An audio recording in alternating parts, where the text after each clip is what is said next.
Welcome to another episode of Strictly Business Unscripted. I'm your host, Kiyundra Jones. This podcast educates, ignites inspiration, fosters encouragement, and paves the way for growth among small businesses and the overall Oak Cliff community.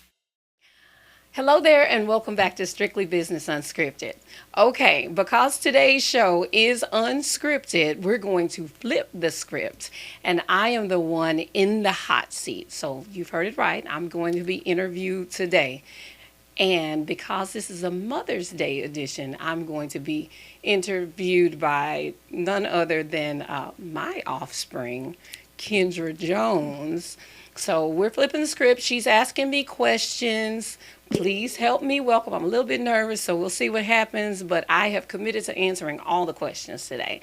So please help me welcome my daughter, Kiyundra Jones. So welcome, baby. Thank you. How are you? I'm doing well. How are you, Mom? I'm good. I'm good. I'm so excited that you're here today. I'm excited to be here. I'm excited that you're in the hot seat and it's not me. Are you ready for this? I am ready. Okay, let me introduce myself. I am the Kyndra Jones, and I am here today doing all things and asking all the questions to my beautiful, incredible mother. And this is our Mother's Day edition of this podcast. And I came to her with the idea. I was like, Mom, what if I put you in the hot seat and I allowed people to get to know your story and our story? And so here we are. Mm-hmm. So I want to keep it fun and light. Mm-hmm. I don't want to cry. So we won't go through our dark past, but let's start it off with give me 2 things that you love about our relationship. Let's start there. Oh, that's easy. Okay. I thought these were going to be hard. Okay. They get harder as we go. Oh, okay. 2 things that I love about our relationship. Yeah. I love, number one, that we've gone through the rough patches and we've come out friends and stronger than ever before. So, yes, we've gone through all the hard things you can imagine and we're still standing. So that's number one. And about our relationship, 2 things I love about our relationship, and I'm struggling to narrow it down. Okay. I love, and I guess this is kind of more of the same, I love actually the depth of our relationship. You are one of the few people that I trust and that comes to me for sound advice and that I can do the same in return. Right. Yeah. Awesome. Thank you for that. I'm going to ask myself the same question. Can you answer the questions you asked me? Yeah, I think I want to because I want you to also know how I feel about you. Okay. So 2 things that I love about our relationship. I think it's very similar to what you said is we can talk about anything. I can bring you anything. I can say, Mom, I just killed someone. What do I do? And I'm going to say, where are we burying this body? Absolutely. And then I would say the second thing is our relationship now has turned into you're like an advisor. Mm-hmm. And it's not so much of like parenting anymore. Do this, don't do that, do that. Mm-hmm. And I'm not afraid of you because I got whoopings constantly. All the time. So all you can't deserved. You can't do that anymore. But I love the fact that I'm able to come to you now and you're able to advise me on things and vice versa, like you said. Mm-hmm. And we trust each other. We listen to each other. And I'm just your mini-me. So those are a few things that I love about our relationship. So I want to add something to that. Okay. I love our morning talks. Every morning we talk. While we're getting ready for work. While we get ready for work. So. Every single morning, I will text her and see if she's up or not. So it'll be between, depending if I had a drink or not the night before. 4:30 a.m. till about 6 o'clock. I'll text, good morning, Mom. Mm-hmm. Good morning, Mommy. Mm-hmm. And then she'll call. And so then we talk on the phone for an hour before we get ready for work. That's right. And that's Monday through Friday. Yeah. We do that. So it's like our little ritual. Mm-hmm. Absolutely. Now, when she is too busy for me in the mornings, I will send her a video. And on the video, I'm like blinking like, what are you doing? Why aren't you answering my phone calls? So Yeah, that's us. Moving right along, let's get into some of the juicy stuff. Okay. You had me very young, Yes. and I want you to share a little bit of your experience as a teenage mother and how you navigated through that.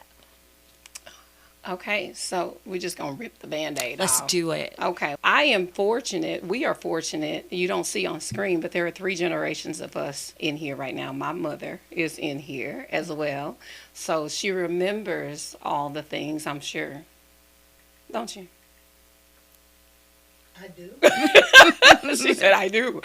Remembers all of the things. So yes, I was a teen mom. I was 16 with this little one when I got pregnant, and we we didn't know that we were going to be at this point in time because I was at a crossroads when I had my baby girl, and so wasn't sure that we were going to move forward with my keeping her. I knew that I wanted my baby to have the best shot at life, and wasn't sure what I was going to do in terms of keeping her myself, which I felt like I would not be able to give you all of the advantages that you deserved in life. Right. And so I contemplated for months whether to even terminate the pregnancy or to adopt, have you adopted. And so, of course, we all see how this turned out, and we're together 31 years 31 later. years later, almost 32 years later. Yeah. And so as a teen mom, I would say that it was the hardest thing that I've ever done in my whole entire life because I felt responsible for this little life, and I did take it seriously to be responsible for a life, and I knew that I did not know how to be responsible for a life because I did not feel like I even knew what life was at 17 years old. Right. So, yeah, how was it as a teen mom? It was hard. It was hard. And I do believe that single parents, teen moms, after they overcome and all the things, there is nothing that we can't do. Right. I think that's what makes women so strong. Right. So it was hard. Did I answer the question? You did. Okay. Thank you for that. So a follow-up question that I have is, what's something you had to unlearn while raising me?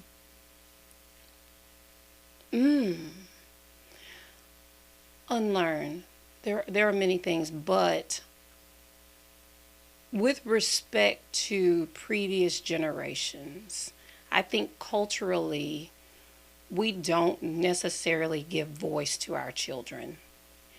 And so I needed to unlearn that because I needed you to find your voice as a young person. Right. I needed you to know that you were important and that I was going to listen to you even if I disagreed with you. And I think sometimes culturally we tell children to be quiet. Just be quiet. Stay in a child's place. Be quiet. This conversation is not for you. Be quiet. But I think when we shoo kids away, and I think that it tells them that their voice is not important. Now, I do believe we need to make sure that children are respectful, but I never wanted to give the impression that your voice was not important to at least me. So I think that was a thing that I tried to unlearn. And also, I'm going to give two things. I had to try to view you as an investment. And single parenthood is very, very challenging, especially as a teen mother. And all too often, I think that we as parents want to focus on ourselves, but I had to shift how I thought and make you the investment. And so I wanted to make sure that I was investing good things, depositing good things in you, even though I didn't feel like I had it to give. The private school, the dance lessons, the cheerleading, the all the stuff. Kyndra has done everything. Karate. I don't Jazz. know. Jazz, ballet, tap. Yeah. Whatever. Flags. Color guard. Color guard. Drill team. Swim. All the things, but I had to view those things as an investment, and I didn't know that it was going to pay off or not. But it did. Thank you. Do you think that it did? Sometimes. Okay. Sometimes, I think that I'm still evolving, and I think that it will continue to pay off as I continue to grow, right? So I thank you for giving me what you didn't even have yourself to give, and thank you for giving it your all. I tell you all the time, woo, I hear other people talk about the things that they went through with their mom, and I can't relate. Because I know for sure you sacrificed it all for me.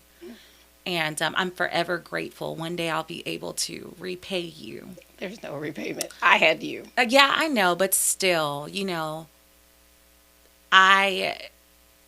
all that I do is think and reflect on how I can spoil you, repay you, or figure out how I can make your life a little bit easier in your older years. So thank you for being gentle and calling me old. Thank you, because there is no tact, nothing. We're on camera. Normally, she just calls me old. I guess just like I call my mama old, who is sitting right here, because she is old. But Kyndra normally does not. You're not that old, but older, seasoned. I'm seasoned. Moving right along. So let's throw out a fun question. Okay. What's your funniest mom failure? My funniest? The funniest mom failure you have. That one time we were sitting in church. You got to tell the story. That's the funniest mom failure. And I will tell you in front of my mom. My mom would have beat the brakes off of me. Like, for real, like, beat me. You don't know this? Tell your grandmother what you did to your mother. Well, I asked, the question was, what's the funniest mom failure? It wasn't a failure for me. It was a totally success. a failure for me, because if you would be that disrespectful in church, it was a failed moment for me. Well, let me tell y'all. Tell them. So we went to church 4 times a week back then when I was in my adolescent years. And anyway, it was a Sunday before church. We were getting ready, and my mom had ticked me off. She had me messed up that Sunday morning. So anyway, we get to church. You're getting in trouble. Look at how she looking at you. So I did 2 things that Sunday. The first thing is, so I was sitting in my room. My mom was still getting ready. And so I was like, plotting on her. Number one, I was like, I'm going to put on these big old underwear. And so when we get to church, I'm just going to drop them in front of everyone. And I know that will embarrass her. So I had to be about 7 years old. So that was the first thing, is she had upset me. So I wore these big old granny panties, which were hers. Because back then, she was a lot bigger. So I put on her underwear, and when we got to church, I dropped them in front of everyone as a way to embarrass her, because she ticked me off earlier that morning. First thing. Second thing is, my mom used to shout. She was one of those black moms. So we were sitting on the pews, and my mom was shouting, praising the Lord. Thank you, Jesus. Again, I'm still plotting on her. So I was writing. I had a pen and a piece of paper. This makes me sound like a psychopath, but I promise I'm not. My mom was mean back in the day. I was not mean. So I took my pen. I sat my pen in the little crevice in her seat. And I knew when she sat down on her pen, I knew that I had failed as a parent. She stuck a pen up my butt. I did. In church. I did. She had me bad. Right. When I tell you, my mom took me in the bathroom and wore me out. She should have. She should have. Absolutely. That was how I knew that I had failed as a parent. She stuck a pen up my butt in church. Fortunately, at the time, Fortunately, I was not a cusser at the time. Fortunately. Well, we were in church. I hope you weren't going. But now, if that were to happen, there is no telling what would come out of my mouth in church. So that's how I knew I'm doing some things wrong in life. Yeah. Yeah. I'm sitting here today. So obviously she did a lot of things right.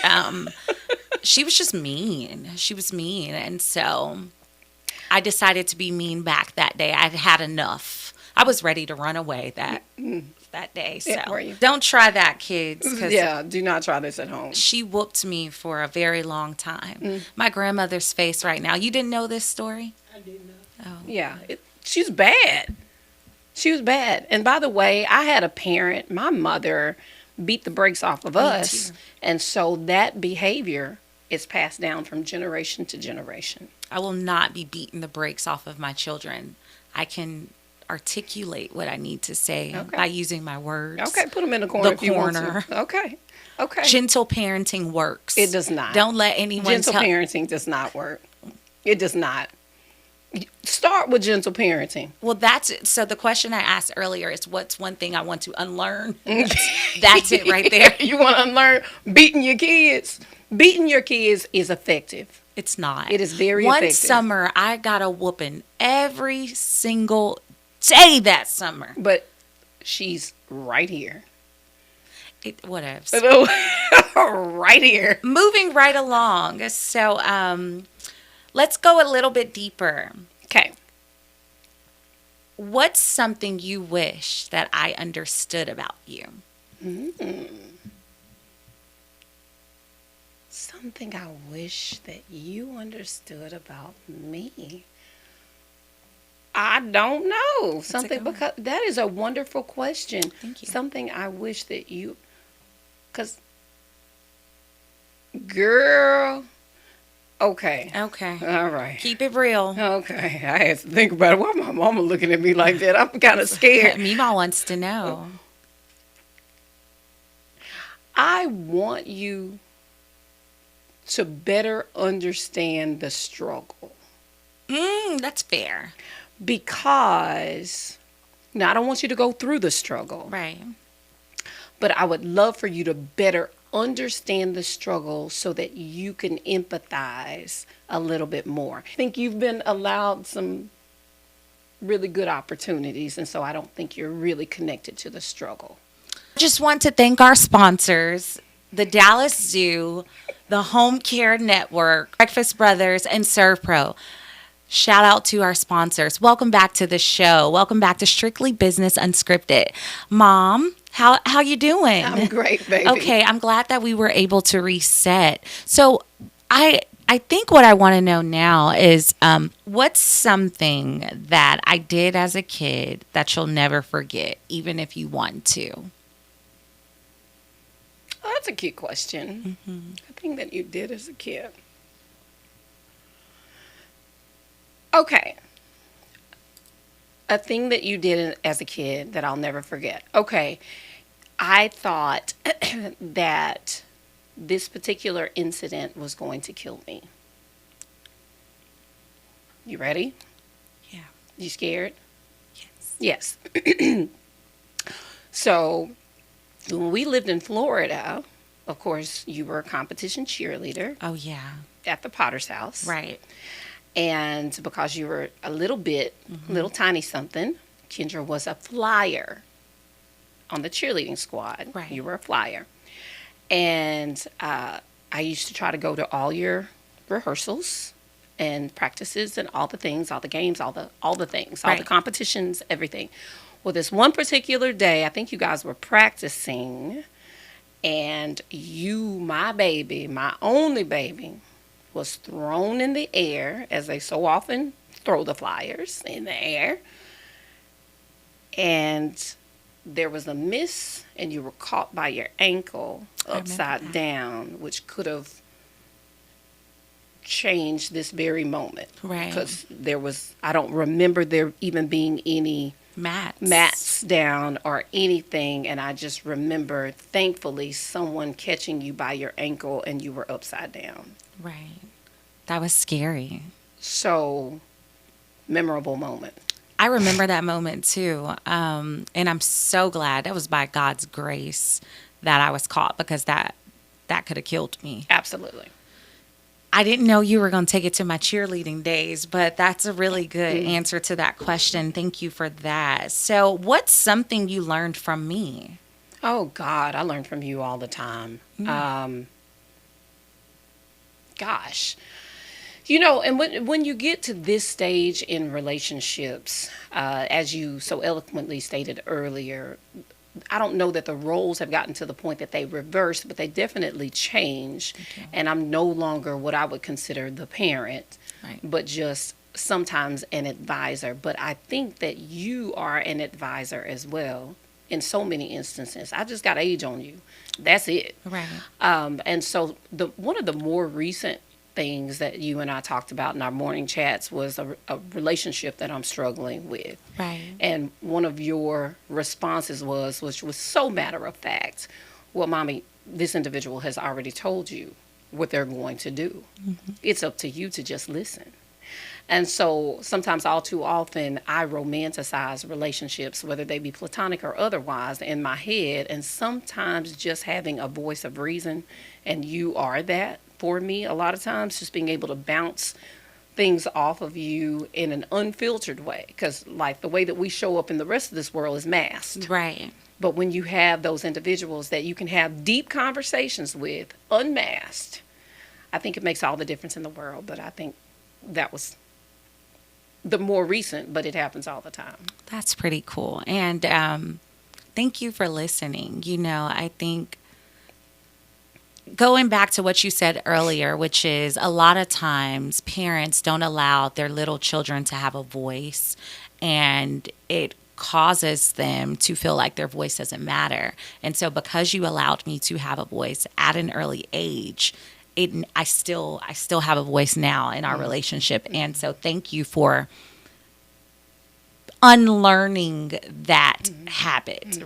Yeah, you give me relationship advice all the time. I'm recently engaged, and I'm calling my mom every morning like, Mom, how do I be a wife? How do I do this? Like, what are the practical steps that I need to take to be a good wife, right? And you coach me up all the time, so it works both ways, and I'm sure my lovely fiance appreciates that. So thank you, because I just moved back to Dallas yesterday, as you all know, and I was freaking out, crying, all the things, and my mom's like, baby, just breathe. And so I needed that. I stopped. I was at work, and I was like, you know what? I'm going to breathe. And you helped me understand it's okay to feel how I feel.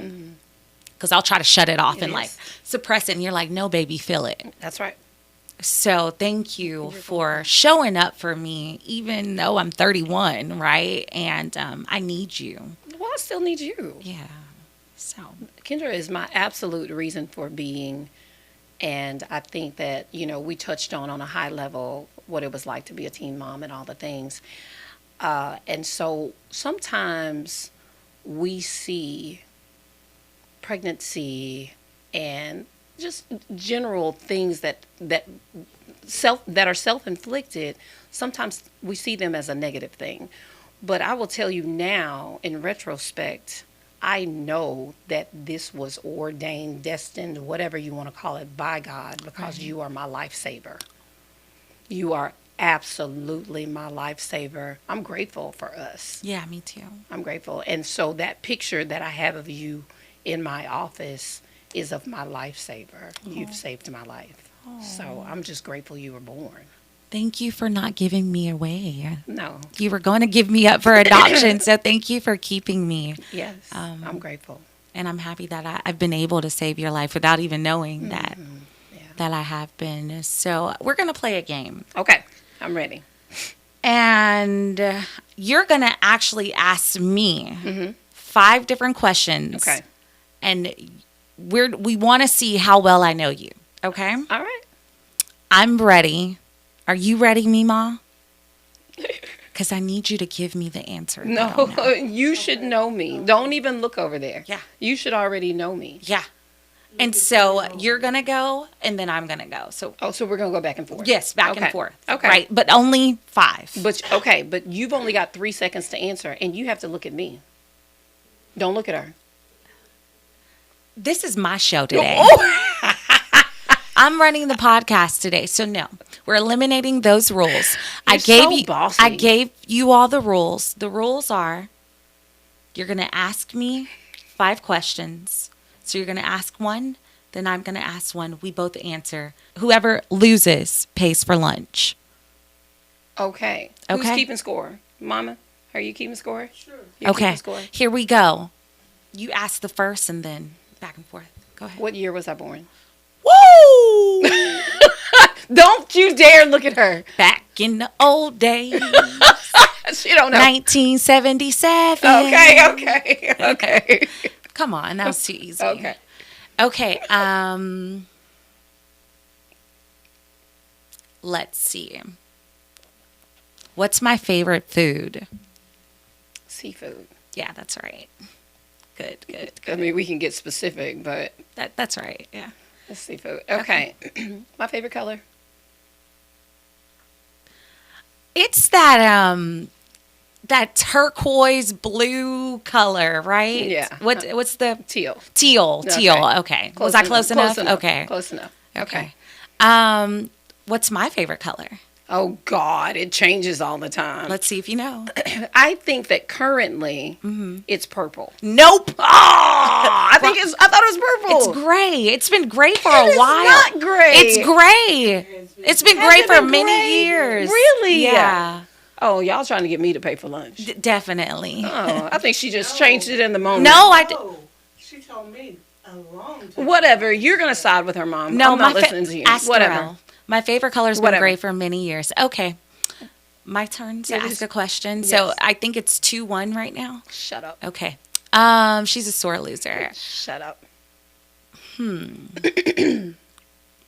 How long have I been at Bank of America?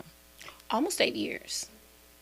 8 years. It's 8 8 years. years. It's 8 years. I was close enough. Okay, fair. I'll give you that. Close Okay. enough. Okay. Let me give you a hard one. Not too hard, but okay. I gotta level the. No. Okay. It's gonna be real hard. No, don't. I'm gonna give you. She said no, don't. No, I'm gonna give you. It's gonna be real hard. Let's hear it. What year did I become president? Don't you look at your memo. You have been the president of the Oak Cliff Chamber. Don't you tell her. Keep your lips closed Oh. and your hands down.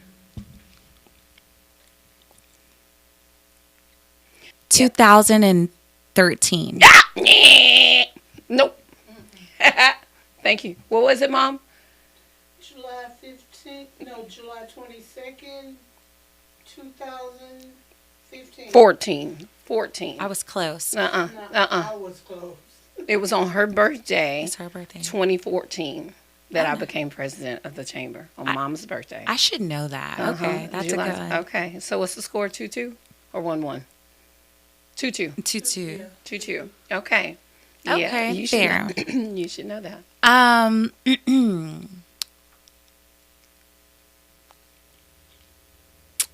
What's my dream car? I've told you this. Do you know? No, Meemaw, I don't know if Meemaw knows this one. You know this. Think don't- about it. You do. Your dream car. My dream car. Maybe we're not so close. Maybe we're not. Maybe I don't know you at all. Yeah. I don't know. I would assume, and I'm just taking a guess. Yeah. You know this, Mom. When I say it, you're like, oh. Your dream car, okay. Pre-engagement or post-engagement? Girl, it hasn't changed. It hasn't changed? 'Cause No. I knew that you liked that Porsche SUV that you drove. I like that, but my dream car, you know this. Do I? Girl, A no. Bentley coupe. You knew I that. didn't know that. I've told you that so many times. Well, maybe A we just Bentley. don't know each other at all. I Okay. don't know. Anyway, give me an example. So I need an example. A moment where you felt like, okay, I've got this. However, you were completely lost. So as a parent, I remember when we were living in Florida, and I can't remember the school you were going to, but you were in the seventh grade. Oh my gosh, you were in the seventh grade. And I thought, I really, really, really, really thought with all my heart that I was doing a good job at parenting. I really did, because I was trying so hard. I thought I was doing such a good thing. I was giving it all I had to give. And I came home one day, and you had already beat me home. And I heard you on the phone saying cuss words. Oh, man. And she was saying all the cuss words. And you have to know that despite my potty mouth now, Kyndra did not grow up in an environment where we used profanity, where we listened to secular music. We didn't. She was not raised that way. She was raised, had a very traditional kind of upbringing, church and things like that. Yes. So to my surprise, I was cussing. I was using the B word, the F word. All the words in the seventh grade. You should see my grandmother's face right now. And I knew I had failed. It's okay. Did that answer the question? That did. Look at Meemaw's face. It was Can bad. we put the camera on Meemaw? It was bad. It was bad. It was. You were in the seventh grade and you were doing all this. So, if all parents don't know, let me inform you of something. All y'all kids cuss behind y'all's backs. All of them. You did it. I did it. Miss Daisy, did you do it? No? Okay. I did not. Yeah. It's just a thing when you're younger, you just want to do what you're told that you can't do, right? And so I still curse. A lot. Yeah. Okay. Next question. What's one thing you would want to say to me if you knew I'd always remember it? If I knew you. It's going to be a couple things. Okay. God is real. For real, for real. And you can, for real do it. Whatever it is, you can do it. Right. Need you to always remember that. No matter the obstacle, you can do it. If anybody on this planet can do it, you can do it. Thank you. I feel encouraged. Thank you for that. I can do it. You can do it. Is it si se puede? How do I say it? Si se puede. Is that right? Yeah. Yes, we can. Yes, we can. We can do it. Thank you so much for that, Mom. Well, I've had a really good time being here with you today. I just want to thank you publicly for all of the sacrifices that you made for me. I am who I am. I am the woman that I am because of you. And you've been so instrumental along my journey, especially in my adulthood, because I'm making all these life decisions. I'm getting married actually on Tuesday, and I'm so nervous about that, but I feel a little bit better because I have you next to me, coaching me along the way. And just thank you. I'm so grateful for you. And I can't wait for you to see your Mother's Day gift this year. I'm so excited. I'm excited to give it to you. Thank you. And in closing, what are some last things that you would tell me? Because now I'm going to be a mom. So give me some. Is this an announcement? Some nuggets. Are you, girl, shut up. No, I'm not pregnant. Oh. But I do have bonus babies. So I need your best advice for parenting, and we'll close it out that way. Okay. So before I answer that question, I would like to say publicly that God could not have given me a better baby. He could not have. I'm so proud of the woman that you are in a real way. You know, it's not something that I would just say behind your back, because I do say it behind your back. But in your face, I am so, so very proud of you. And I can't say that enough. I am proud of my baby, so much so that it just rolls off my tongue so very easily, because I am, with all the highs and lows that we've been through, I am proud of the product that is before me now. The beautiful product, both outside and inside. I am proud of who you are. But if as some parenting advice, Right. always view your little ones as an investment, because the more you invest in them now, the more they'll invest in you later. I love that. Yeah, so give them every opportunity at life, and I'm not just talking about financial investment. Financial investment is good, but it is important that your little ones know that you love them, that you're there for them, that you will listen to them, you will hear them, you spend time with them. That's investment. Investment of your time is so, so, so important. And I wish that I would have even given you more. But investing in your children is always, always worth it. Yeah. Thank you for that. And I will listen. So thank you. You're welcome. Well, thank you all for listening to us today. That concludes our Mother's Day podcast. And let me say, A Strictly Business Unscripted. and I jumped in, I'm so sorry. No After I just said, listen to your kids, and then I overtalked you. I'm so sorry. She don't be listening. I do be listening. That's why I didn't know your favorite color. Or the favorite car. There's going to be a whole bunch of bloopers in here that Daisy's not going to be able to edit out. So that's just our relationship. It's beautiful. Take us out. I'm sorry. Okay. Outro. Goodbye. Until next time. Thank you for listening to yet another episode of Strictly Business Unscripted. You just never know what you're going to get on these unscripted podcasts. Today you've heard from both myself and my daughter. We've had the lovely privilege of being joined by my beautiful baby and my beautiful mom. You haven't seen her. She's off to the side, but she'll be rolling about town, so you'll see her soon. But we'll see you next time right here on Strictly Business Unscripted. I'm your host, Kiyundra Jones. And again, thank you for watching another episode of Strictly Business Unscripted. We'll see you next time.